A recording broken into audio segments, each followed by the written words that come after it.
Let's start with Julio Jones of the Titans. So I said, and got a lot of pushback, is can we slow down? OBJ was going to change the Browns. Is that he's older, he's expensive, and Corey Davis gives you about 65 catches and 6 touchdowns. Well, I mean, Julio Jones gives you about 90 catches and 6 or 7 touchdowns. I think he's a good player, but I don't think it makes them better than Kansas City, Buffalo, Baltimore. Yeah. I mean, Julio Jones, to you, what is the impact? I mean, I think as much as anything else, it sends a message to the locker room in Tennessee that, we feel like we're ready to win now, and we like the core of players that we have. They've been in the playoffs the last 2 years, went to the championship game 2 years ago, won the division last year. They lose Corey Davis. They lose Jonnu Smith. They had to kind of gut their secondary for cap reasons, and this is sort of a rebound type of move that shows the locker room we still believe in the core. And Colin, if you look at the makeup of their roster, you'll really see there are a lot of guys that are right there in their window. Ryan Tannehill, Derrick Henry, Taylor Lewan coming back from injury, Kevin Byard at safety. That group of players that they've won with for the last couple of years under Mike Vrabel, that group's getting a little bit older, and the window isn't going to be forever for them. And, I think injecting Julio Jones at least sends a message to those guys and the rest of the locker room. They still believe they can contend with the group they have right now.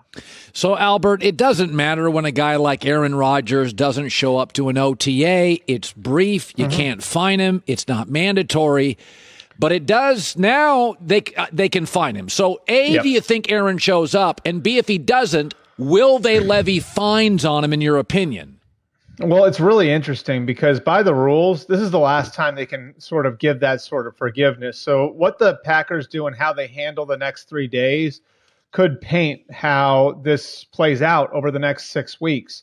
I don't think the money is a big deal. Aaron Rodgers had a $500,000 workout bonus that he walked away from in skipping all of the OTAs. So he's already walked away from $500,000. The Packers can fine him $93,000 over the next 3 days, which I'm assuming Aaron is willing to pay if he was willing to walk away from the $500,000 in the first place.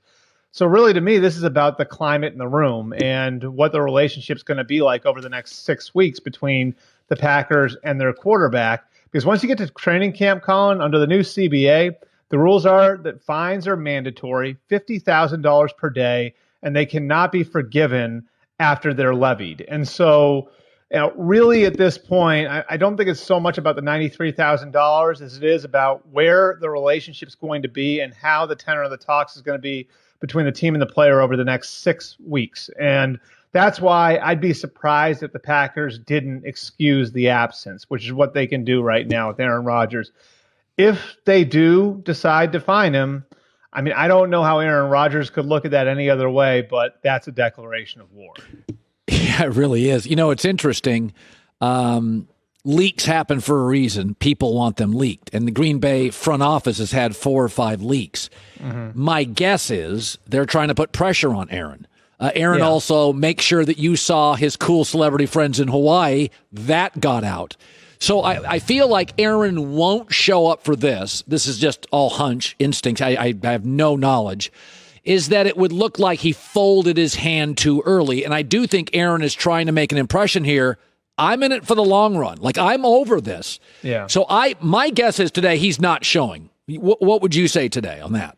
I don't think he's showing. I don't think there's much of a chance that he's showing because that would make what he's done, the way he's conducted himself over the last 5 months, it would invalidate all of it, right? I mean, and I don't think any of this is by mistake. Me and you have been over this, Colin.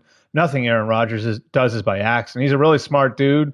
He understands the media. He understands what he's doing here. And so I don't think there's much of a chance that he shows up over the next 3 days. I don't think the Packers expect him to show up over the next 3 days. And I felt like from the beginning, the minute he walked away from that $500,000 workout bonus, really that made the minicamp less relevant. And it made the point where the rubber's really going to meet the road with this the end of July for the start of training camp. And so much of this is about the communication between the sides and finding a way to mend the relationship. Because this really did start with the Jordan Love situation a year ago. And more than just taking Love, it was the way that was communicated to Aaron Rodgers. He found out while they were on the clock that they were taking Jordan Love. So that sort of set the stage for all of this. And, then I think from there, this has been about how you've built the team. and the fact that they haven't built the same level of urgency that, say, the Buccaneers have built around Tom Brady.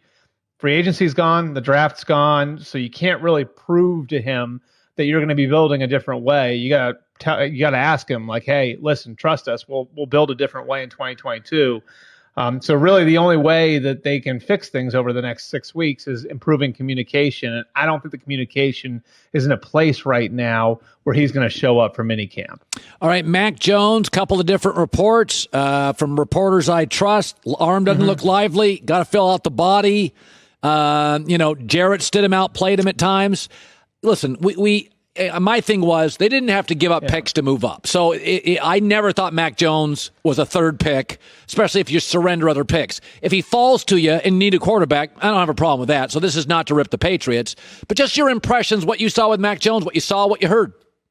Yeah, I mean, there have been some ups and downs, no question, but I think part of that's the way that Bill challenges his rookies and throwing different things at them in practice. So they're going to have good days and bad days. I have heard from people inside the building that he's come as advertised. Like, he's what they thought they were getting when they drafted him 15th overall. And I really believe this, Colin. The next 2 weeks are really critical.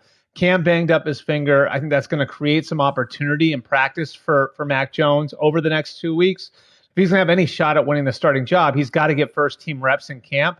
He's got a chance over the next 2 weeks to earn those first team reps. If he looks great over the next 2 weeks, maybe Bill decides, you know what, for every 5-6 reps Cam takes with the ones in camp, we'll throw Mac a rep or two. And that's how a rookie winds up winning a job. So I think the next 2 weeks are actually pretty critical for Mac Jones. And remember, and I think this is an important detail, especially when you consider Bill Belichick's age. One of the huge benefits of having a first-round quarterback on the roster is the benefit that you get from having him on a rookie contract. If you want to take advantage of that, really you want the quarterback rolling going into year two. It's where the Chiefs were with Patrick Mahomes. It's where the Ravens were with Lamar Jackson. So you really want to kind of create some momentum over the course of a kid's rookie year. Right now, I mean, with Cam sidelined for the next couple of weeks probably, maybe Mac Jones has the opportunity to show them something where they feel like, all right, let's give him a chance to compete in camp and see what happens. All right, Justin Fields in Chicago is fascinating. He does some things athletically that Andy Dalton can't, and I think players see it, coaches see it, and if you put him out in preseason, he's running around throwing darts. I think it's going to be hard not to play him really early. Matt Nagy needs to win now. What are you hearing about Justin Fields? Well, what I've heard is that really he's got a good sense for the room. And I think that's an important part of being a rookie is that he's kind of come in and, he shows the leader by example traits, but he's not overly loud. He's in his book. He's doing his work, and he's not trying to be, any sort of overwhelming presence in the building. He's just trying to fit in, which I think is like a good sign for self-awareness with a rookie quarterback. So he's come in and done that. I think they see the physical ability, of course, and he's taking all the steps he needs to take to be able to play as a rookie. As of right now, Andy Dalton's taken all the first team reps through the entire spring.